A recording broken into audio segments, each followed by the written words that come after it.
alaikum warahmatullahi wabarakatuh. My name is Mavish Insan and I am studying in grade 7A in Inside International School. Imagine a world where there would be no light bulbs and you would have to study in the night time with candles and lanterns. And imagine a time where you'd have to do all your daily chores at daytime because there's lack of sunlight in the night. Sounds horrifying, right? Then you would like to thank Mr. Thomas Edison for the invention of light bulbs. This is why he's my favorite scientist.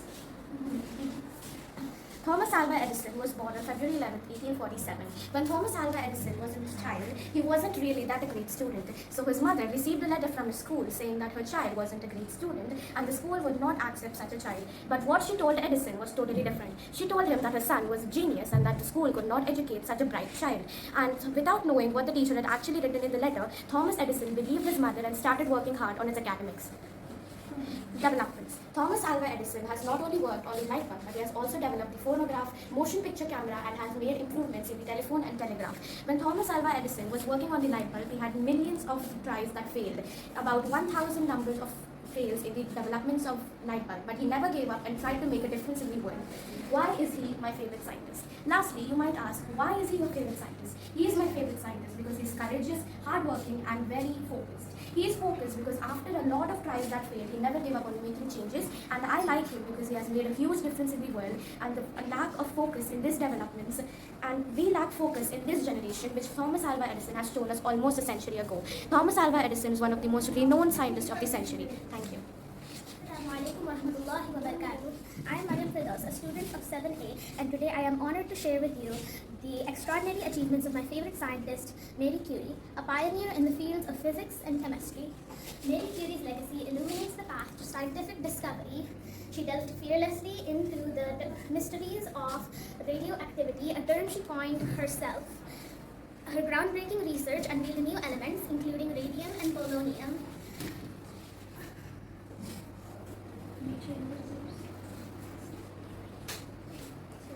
She inspired countless others to follow in her footsteps. Her relentless pursuit of knowledge led her to become the first woman to win a Nobel Prize not once but twice. First in physics for her work on radiation, and later in chemistry for her discoveries of radium and polonium. Her inventions and discoveries not only cemented her place in history but also paved the way for revolutionary medical treatments, including radiation therapy. Marie Curie. Thank you.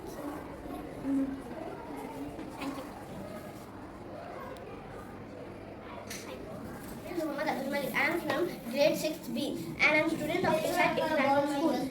Now I am telling about my favorite scientist, Thomas Alva Edison. Thomas Alva Edison was one who invented light bulb. After that he invented phonograph and the motion picture camera, as well as improving the telegraph and telephone. And he was born in the then village of Milan, Ohio on February 11, 1847 and died at West Orange, New Jersey on October 18, 1931 at the age of 84. Jazakallah khair. See you next. Assalamu alaikum warahmatullahi wabarakatuh. My name is Suhail Mohammed and I will be talking about my favorite scientist, Albert Einstein. Some things about his life here. He was born in the year of 1897 in the country of Germany. He received his PhD from the University of Zurich and won a Nobel Prize for Physics in 1921 for the photoelectric effect. He moved to USA in 1940 because of Hitler's reign, and he is one of the most famous theoretical physicists of the 20th century. Some of his contributions. He came up with a theory of relativity and also made mass energy equivalence, which can also be said as equal to mc square. As I said earlier, he won a Nobel Prize for the photoelectric effect. Here, the law of photoelectric effect. And he also made the unified field theory. Thank you, Jazakallah khair, for listening to my presentation. From grade 7 today, I'm going to explain you or say about my favorite scientist, Ibn Al. Firstly, he's a big scientist who contributed a lot to science. He was also known as the father of optics because he was the one who discovered the vision of humans, how we see. He was the first one to correctly explain how the optics works, and he also contributed a lot to astronomy. One of his books, which is named as Kitab al-Manazir or Book of Optics, it was also one of his most influential works. This all his work influenced a lot of big minds like Roger Bacon and Kepler, who were Western thinkers, which means they were Western scientists who were also who got inspired by Ibn Khaldun. A few facts are also there. As I said, he was first to correctly explain the theory of vision. Hence was named as father of optics. He was a Muslim scientist and also a mathematician. And interestingly, one of our houses named, the Great House, is also named after this scientist. He was born in 1965 century in Basra or Iraq, Basra in Iraq, and also died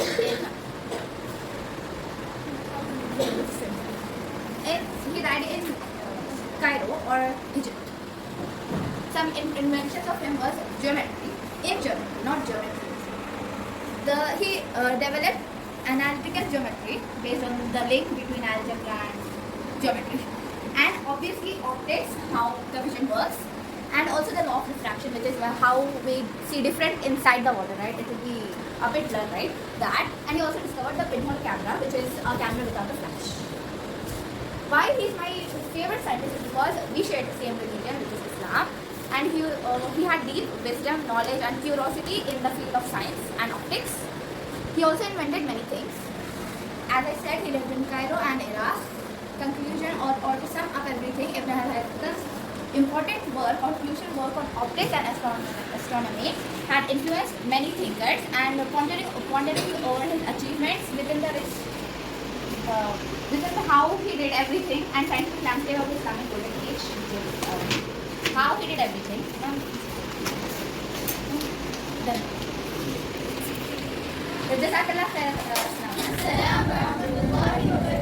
My name is Zara Fatima and I'm going to speak about my favorite scientist, which is Henry Larson Harvard. Henry Larson was born on 1999, 30 September and died on 1964, 29 October. Who was also known as professor of Harvard University, a famous scientist in the field of stem cells who also converted to Islam, and he was an American scientist. On the first day of Ramadan, 1448 Hijri, he was also having his own institute called as Harvard Stem Cell Institute.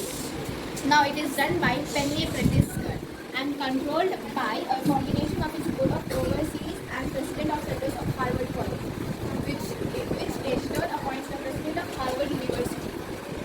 There are 16,000 staff and including 2,400 professors and lecturers.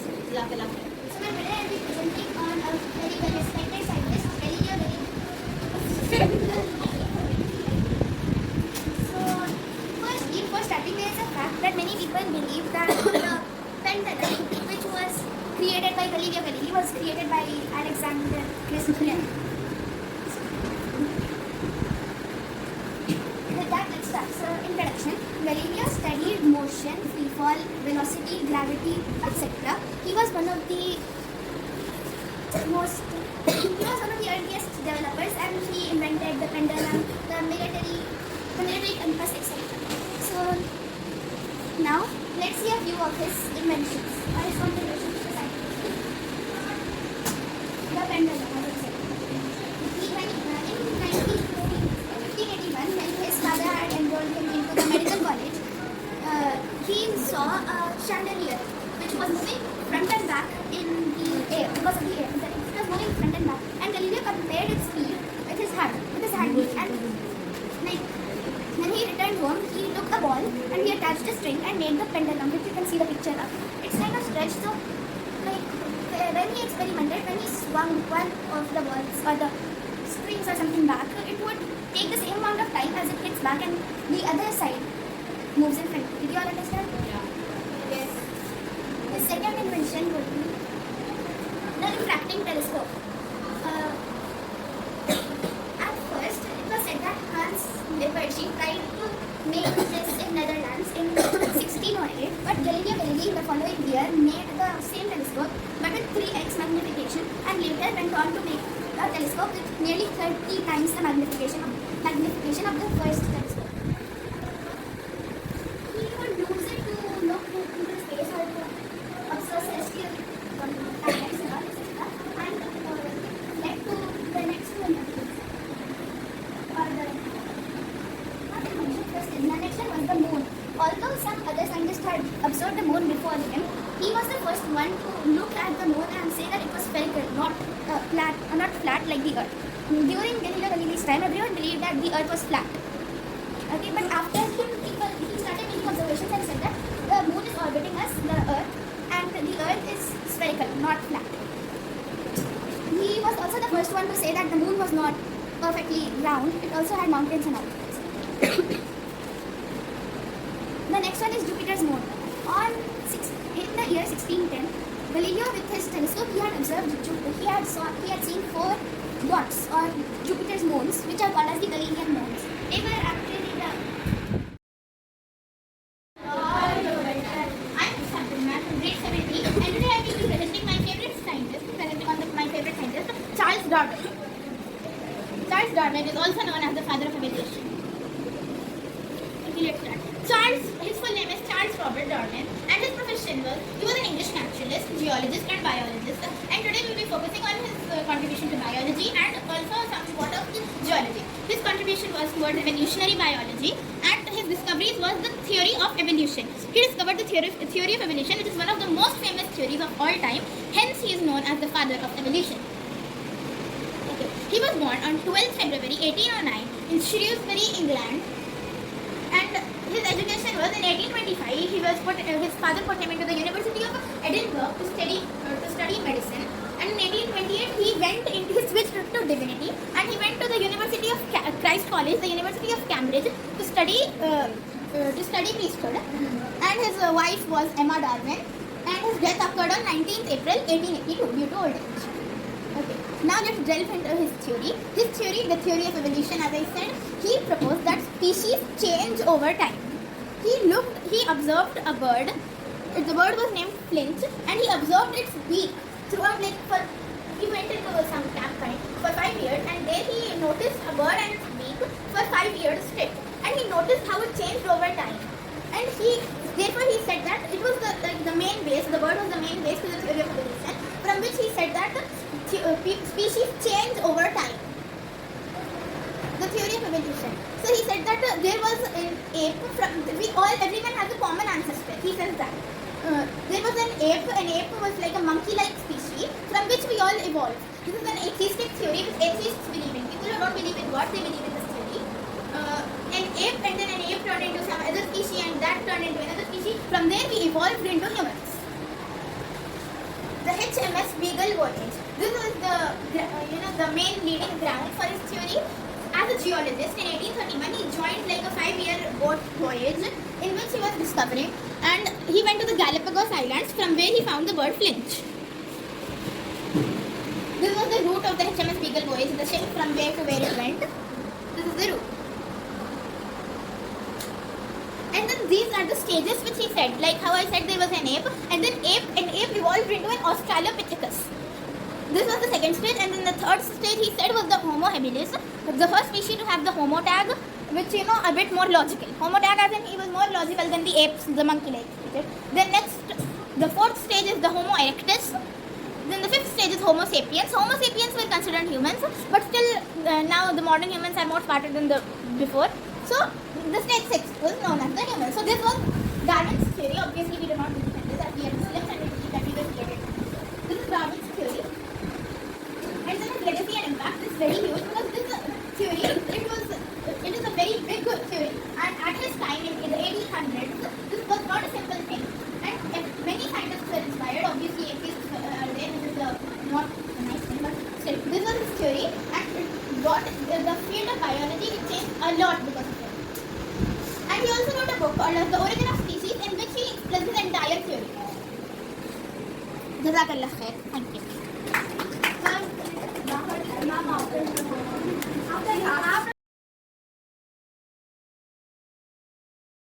Assalamualaikum warahmatullahi wabarakatuh. My name is Zayan Khan, and today I am going to talk about my favorite scientist. My favorite scientist is Shuji Nakamura. Shuji Nakamura was most commonly known for creating the blue LED. The blue LED for many years was nearly impossible to make due to the impurities inside of the crystal structure. The blue LED was elusive. after a few years, there was a person named Shuji Nakamura. He was a researcher at the Nichia chemical company. It was a small chemical company that would produce small electrical things. So after a few years of its creation, the semiconductor sector where Shuji Nakamura worked was on its final legs. It was struggling with financial problems. So one day, Shuji Nakamura went to the company's CEO, Nobuo Agawa, to ask to be able to get money for to research into the blue LED, and it could possibly mean that he could invent the blue LED. So the CEO of Nichia took a gamble and decided to give him 300 million yen or $3 million in today's money. So after getting the money, he booked a ticket straight to Florida to be able to master the MOCVD. At Florida, he was often just dismissed as a technician and told to quit and leave. But after 10 years of working very hard to master MOCVD, he finally came back to Japan, and he made himself by his own hands an MOCVD. After years of testing and experimenting, he eventually got a new manager. His manager told him not to do these projects, but he still continued on. Then years later, he finally was able to make the blue LED, which revolutionized the world. Before, the two LED colors were only green and red, but after the blue LED, they could use it in millions of places. They could use it from the TVs to the lights to every other small place where it requires lighting. It changed the entire lighting industry and put Nichia up front of the semiconductor business. So I would like to conclude this by saying that Nichia's life and his story and all of his inventions show us that we should never give up. Even though his boss used to tell him never to do any of this research, he still continued on. Thank you. Waalaikum assalam warahmatullahi wabarakatuh. I am Mudakasa from 70, and today I am gonna say about my favorite scientist, whose name is Ada Lovelace. She was born on 1815 and she died on 1852. His husband name was Charles Babbage. Sorry, not husband. She was associate of Charles Babbage.